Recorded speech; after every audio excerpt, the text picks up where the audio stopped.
This is Louis Vuitton, the most valuable luxury brand in the world. Each year, it sells over 15 billion worth of products and leads the luxury fashion market with the highest profits than any of its competitors. But what you don't see is how these billion-dollar brands target the poor and not the rich and get inside their head using neuroscience and marketing to control the minds of the masses. And today, I'm in Beverly Hills to shop the top 5 luxury fashion brands in the world and expose exactly how they do it. And these are our covert mystery shopping glasses, so we can get footage and expose the tactics that these companies are using firsthand in the store. This is Tenny 400, this is Tenny 800, and I'm also going to show you how to apply these same tactics to your own business to dramatically increase your profits. If you don't know me, I'm Subi. I'm an investor on Shark Tank. I've generated $7.8 billion for my clients. First up is Louis Vuitton. So before we go into this store, here are some of the tactics that they are known to deploy in store that I'm going to be keeping my eye out for. So these brands, they go through the most extreme measures to manufacture exclusivity. They're limited stock that is all a fugazi. Do you really think that they don't have the funds to go out there and procure the goods to make enough to sell to the demand of? Of course they do. It is by design. They want to keep that stock low so that it increases the urgency for you to act now when they do have the invent in place, and to make it more desirable in the first place. So my bodyguards and I headed into Louis Vuitton to investigate. I told them to pretend I was a billionaire sheikh from Dubai to see how these luxury brands would treat me. Inside, immediately we were met with our first challenges. This is all women's. You're very close, 2 blocks. We went to the all-women's store, so we ventured over to the men's store to try and buy a passport. Wallet, immediately we were assigned a personal shopper to show us around the store. I found my wallet on display, and what do you know, they said that this specific item had insane demand and that it wasn't available at this store, but I refused to give up, so we drove 40 minutes to another Louis store. Immediately we were greeted with another personal shopper. I told them that I wanted a passport wallet, and she immediately brought me to their travel section. Here's where it gets juicy. She mentioned that the wallet I was after was hard to come by, and while she checked the back of the store, she tried to sell me $1,000 pair of sunglasses as well as a $44,000 duffel bag. They ended up having the wallet, but somehow it was the last one in stock. All right, so we just cop some Louis V, whatever it is that you choose that you want. They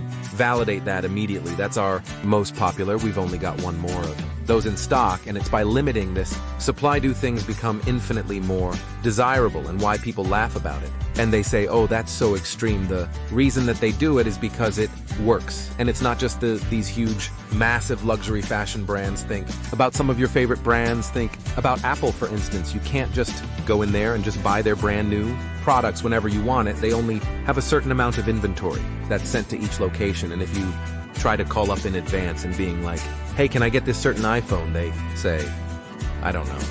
We get a certain bag sent to the store every day, and we don't even know what they're going to send. And it's the whole manufacturing of that exclusivity is what gets people to just rock up droves to buy their products. Next up is Dior, the #2 luxury fashion brand in the world. These guys do over 11 billion in sales annually, and they had this tote bag. It's $3,500 and it costs $57 to make, and the internet is going completely wild about cost less than $60 to make a $5,000 bag. So let's go on in and see what tactics they're going to use on us. So we went into Dior and immediately asked to see the 57 tote bag. I couldn't believe that. They sold these things for $3,500. It's an Egyptian cotton. Even though I don't think it was anything special, I got to respect it, because this is the very first thing that I do.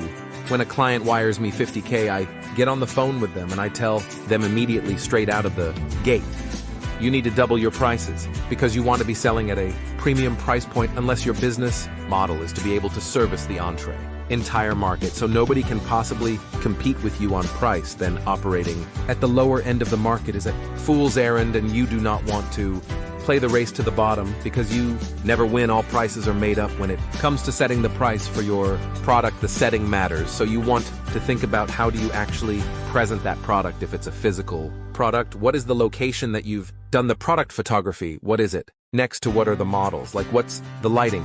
What's the aesthetic? What's the whole makeup? What very few people understand is price priming. And that is where you prime the prospect based on the association and the area and all the things that they are subjected to before you actually make your offer to them. Next up is Gucci. Everybody knows Gucci. It's the loudest fashion brand that there is. You got the Gucci belt, the loafers, the jumpsuits, so your boy is about to go on him and get dripped out in that Gucci stuff. Let's see the tactics that these guys deploy. We enter Gucci, and the first thing that I noticed is the man at the door whose entire job is to let you through their velvet rope.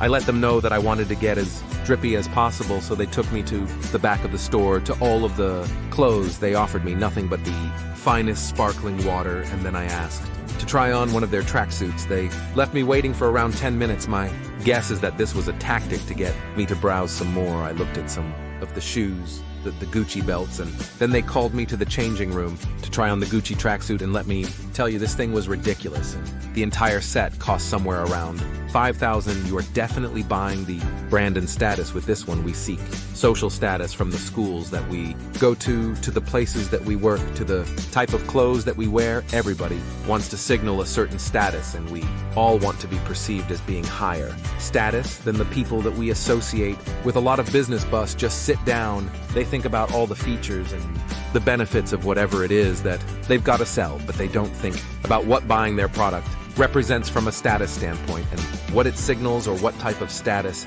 does it unlock if someone buys for you. And if you think about these luxury brands, you are not buying the material.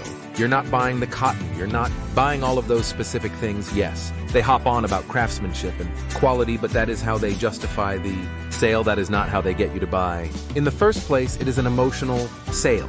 They are selling you the status of having the big Gucci logo on your tracksuit, because they know all the rappers and celebrities, influences, that it is what they're wearing, and you want to be like them, and therefore this is like a cheat code. If you buy this, you are going to be like them. Before we dive into what might be the craziest manipulation tactic I've seen from any retailer at Rolex, I decided to play a little prank on the people over at Balenciaga. These guys are known for their out-of-pocket designs, like their $1,800 leather chips bag and $4,000 tape bracelet. So I asked to try on their biggest oversized hoodie and Kanye's favorite, the oversized Sickick boots. Bro, I almost lost it when you made them bring out those. Their products are so wild that there has to be some other reason as to why they're able to sell over 1.4 billion a year. They're masters of trolling the internet and consumers by using something called neuromarketing.